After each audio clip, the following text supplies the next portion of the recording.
जब मुझे विश्वास है कि मेरा ईश्वर मेरे साथ है, जब मुझे विश्वास है कि मेरा ईश्वर मेरे साथ है, तो क्या फर्क पड़ता है कि कौन मेरे खिलाफ है। हेलो फ्रेंड्स, स्वागत है आपका मेरे इस मोटिवेशनल चैनल पर। मैं अनीता सिंह सुनाती हूँ कहानी एक राज्य की। दोस्तों, एक राजा था। उसका एक मंत्री भगवान का बड़ा भक्त था। कोई भी बात होती वह तुरंत कहता, भगवान की बड़ी कृपा हो गई। एक दिन राजा के बेटे की मृत्यु हो गई। मृत्यु का समाचार सुनते ही मंत्री बोल उठा, भगवान की बड़ी कृपा हो गई। यह बात राजा को बहुत बुरी लगी, किंतु वे चुप रहे। कुछ दिनों बाद राजा की पत्नी की भी मृत्यु हो गई। मंत्री ने फिर कहा, भगवान की बड़ी कृपा हो गई। इस बार भी राजा को बहुत गुस्सा आया, पर वह चुप रहे। एक दिन राजा के पास एक नई तलवार बनकर आई। राजा तलवार की धार की जांच कर रहे थे कि उनकी उंगली कट गई। मंत्री पास में ही खड़ा था और उसने फिर वही बात दोहराई। इस बार राजा के अंदर जो गुस्सा भरा था वो बाहर निकला और उन्होंने तुरंत मंत्री को राज्य से निकल जाने का आदेश दिया और कहा कि तुम मेरे राज्य में अन्न जल ग्रहण नहीं करोगे। मंत्री बोला, भगवान की बड़ी कृपा हो गई। मंत्री अपने घर भी नहीं गया और बिना कोई वस्तु साथ लिए वह उस राज्य से निकल गया। कुछ दिनों बाद जब राजा अपने साथियों के साथ जंगल में शिकार करने के लिए निकले, वहां जंगल में डाकुओं का एक दल था।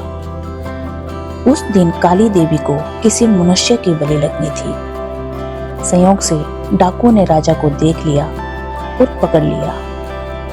बलि देने से पहले डाकुओं के पुरोहित ने राजा से पूछा, तुम्हारा बेटा जीवित है?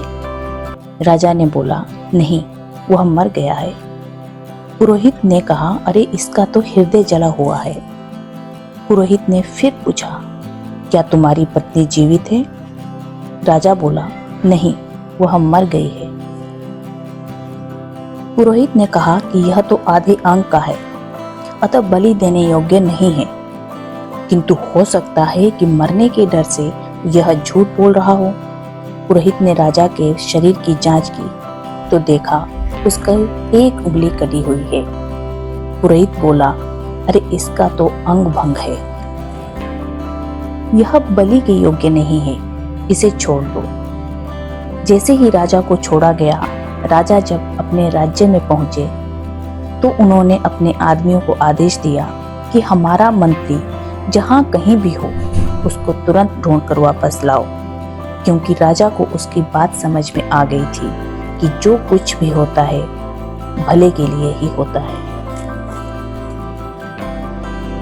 दोस्तों, हम सभी पर भगवान की कृपा होती है, लेकिन कई बार जब हम किसी कठिन समय से गुजर रहे होते हैं तो हम अक्सर भगवान को भला बुरा बोलने लगते हैं। और यदि किसी दूसरे लोगों द्वारा हमें परेशान किया जा रहा हो तो हम लोग कहते हैं कि इस दुनिया में तो भगवान है ही नहीं। किंतु वास्तव में दोस्तों, हमारी स्किन से यदि कोई रोआ निकल जाए तो हमने उस रोए को वापस अपने स्किन में लगाने तक की क्षमता नहीं है। दोस्तों, जब भी हमारे ऊपर कोई ऐसी परिस्थिति आती है जिससे बाहर निकलना हमें लगभग नामुमकिन लग रहा हो या मुश्किल लग रहा हो, तो उस समय भगवान हमें मजबूत कर रहे होते हैं ताकि हम किसी भी परिस्थिति से बाहर निकलने का अनुभव पा सकें। वास्तव में दोस्तों, हमें सिर्फ कर्म पर ध्यान देना चाहिए और आगे बढ़ना चाहिए, क्योंकि फल देने का कार्य उस ईश्वर का है। अगर हमारे कर्म अच्छे होंगे तो डेफिनेटली हमें फल भी अच्छा ही मिलेगा। आज के लिए बस इतना ही।